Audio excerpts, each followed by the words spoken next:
தேவன் தம்முடைய தேசத்தை நல்ல நிலைக்கு திரும்ப கொண்டு வரும்போது அங்கே யூதாவுக்கும் ஒரு அறுப்பு காலம்.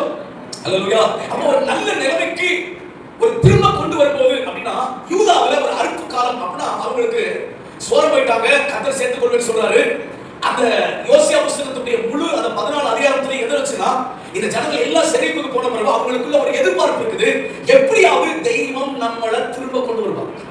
எப்படியாவது தெய்வம் நம்மளை திரும்ப, அதுதான் அந்த அர்த்தம். அந்த யோசியாவை வந்து தேவன் தனக்கு அடையாளமா ஏன் வைக்கிறாருன்னா கண்டிப்பா திரும்பனா சொல்லுங்க, திரும்பனா சேர்த்துக் கொள்வேன். அப்பனா யூதாவை அறுப்பு காலம்னா அங்கே ஒரு பெரும் எதிர்பார்ப்பு உருவாயிடுச்சு. சொல்லுங்க, ஒரு எதிர்பார்ப்பு உருவாயிடுச்சு. அல்லேலூயா. இந்த சொல்லுங்க, ஒரு எதிர்பார்ப்பு. 21 வருஷமா நம்முடைய எதிர்பார்ப்பு ஒண்ணே ஒண்ணுதான், நாம இருக்கிற பட்டணம் எப்படியா ரட்சிக்கப்படணும், நாம இருக்கிற இந்த தேசத்துல ஒரு எழுப்புதல் வரணும், நம்ம தமிழ்நாட்டுல ஒரு எழுப்புதல் வரணும், எப்படியாவது இங்க இருந்து ஆயிரக்கணக்கான ஊழியர்கள் எழுப்பணும். அல்லேலூயா. அப்போ யூதாவுக்கு என்ன சொல்லப்பட்டிருக்குன்னா ஒரு அறுப்பு காலம் நியமிக்கப்பட்டிருக்குன்னா இந்த ஜனங்கள் மத்தியில ஒரு பெரிய எதிர்பார்ப்பு உருவாயிடுச்சு. கண்டிப்பாக கர்த்தர் நம்மை மறுபடியும் கொண்டு வந்து நம்முடைய ஸ்தானத்தில் நிறுத்துவார்.